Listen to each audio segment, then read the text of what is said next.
not so enchanting as you'd think. The Portiers, the Caldwells, they were the blue bloods hosting the fancy balls and drinking from gold goblets. Father's the son of a blacksmith, born with barely a coin in the coffers. He made a name for himself among the Flaming Fist, brave as Baldurin, stubborn as a deep Rothay, daring, outspoken, but hardly posh. I spent more time dueling with Father than I did rubbing elbows with lords. Not to say I didn't develop a taste for good wine and a talent for courtly dance.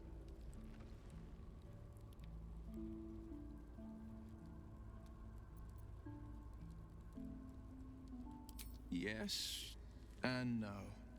Father taught me the 4 pillars of power: courage, insight, strategy, justice. He reckoned I'd follow in his footsteps. First as a fist marshal, then as a duke. Vanquish evil, maintain order, save the world. But a duke makes bedfellows with more monsters than he slays. Father called it diplomacy. I called it hypocrisy. In the frontiers, there is no posturing, no diplomacy. I slay monsters, I don't consort with them. Even if I might look like one.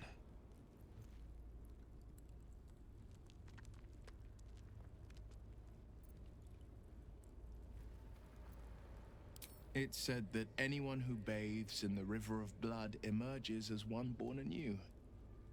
It's a lot like that, I imagine. I feel the weight of these horns on my head, curling upwards like a mammoth's tusks. I feel these ridges snaking down my neck, not to mention a few bumps and prongs in unmentionable places. But I haven't seen my reflection just yet. Be my mirror. What do you see?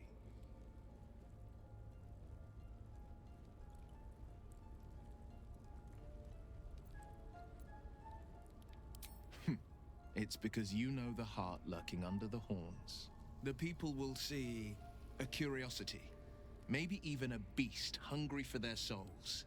But I will slay their monsters, keep them safe, and one day they will see the Blade of Frontiers again.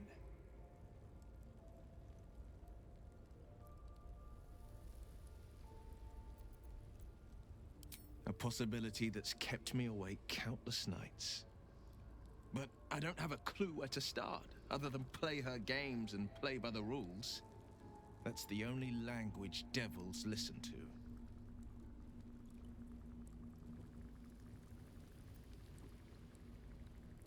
It could well be.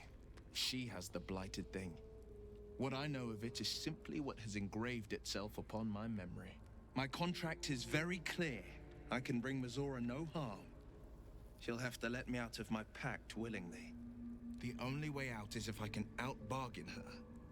We're standing here with nothing but the clothes on our backs and the worms in our heads.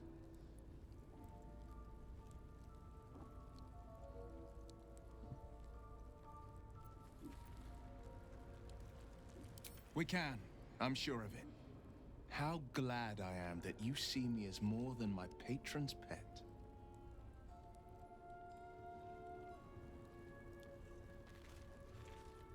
Come on then, don't leave me in suspense. How are you feeling? No errant tentacles? No sudden cravings for a more cerebral diet?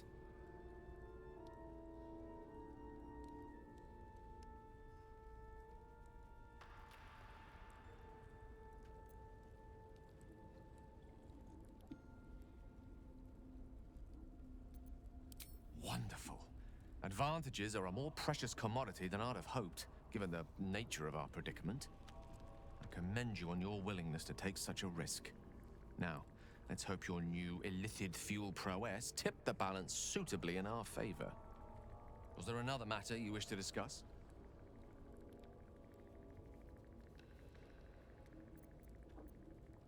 I know what it is to hunger.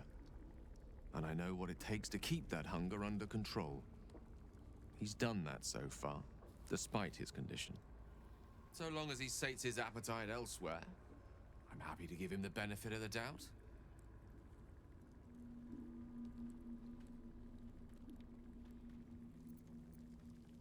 Memory loss isn't usually a symptom of xeromorphosis. If it is, they've forgotten to write it down in any text I've read on the subject.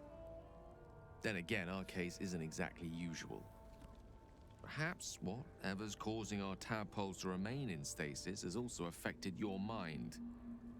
If Ceramorphosis takes place, all trace of your former self will be subsumed into the Mind Flayer's hive.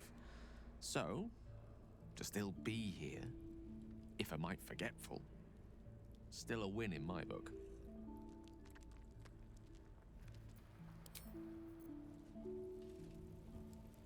Let's see what this does.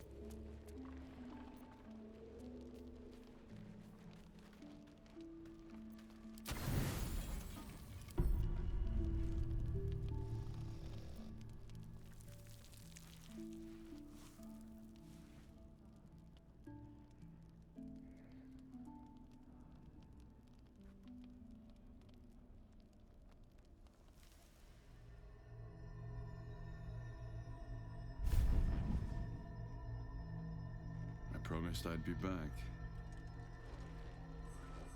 Don't worry. I have things under control. For now. I see you've been using the powers the tadpole gives you. Good. But things haven't gone as you expected. You hoped a druid as powerful as Holsin might be able to remove your tadpole. But he couldn't. You're desperate to be rid of it. Understandable. But you're looking for solutions in the wrong places.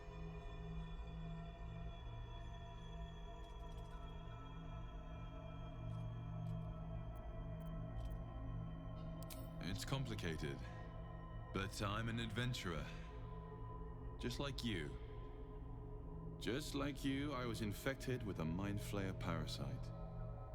Just like you, I seek to be free of it. But to do that, we'll need to think beyond local healers. Your parasite is unusual. It is wrapped in magic that prevents its removal. Until the source of the tadpole's magic is destroyed, any attempt to remove it will kill you. You were lucky that Holsin knew this. His instincts are right. The parasites were merely a symptom of a greater sickness in Faerun.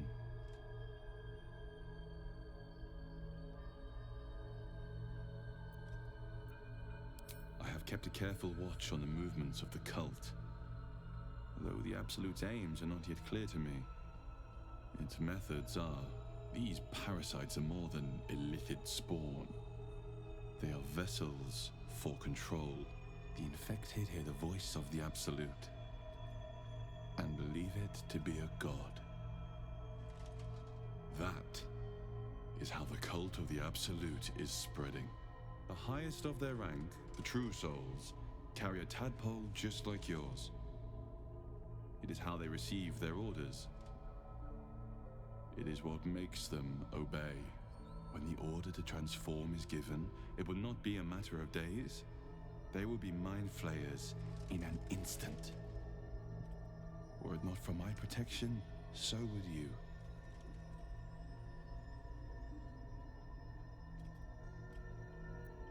I have powers of my own. Unique powers. But know that we are alike. I've been trying to escape from this evil for a long time. Once, I almost succeeded. Now, through you, I've been given a new chance. You can go where I cannot, and I can protect you from that evil. If we work together, we may turn this around.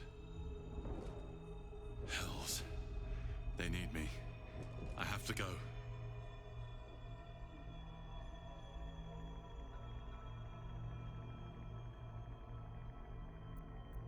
The power I used to protect you, I stole it from someone. They want it back. I will hold them off for as long as I can, but sooner or later I will be worn down. You must discover the source of the magic that controls the parasites before that happens. The cultists are gathering at Moonrise Towers. Use the powers your parasite gives you to convince them you are one of them. And when you find the source of their magic, destroy it.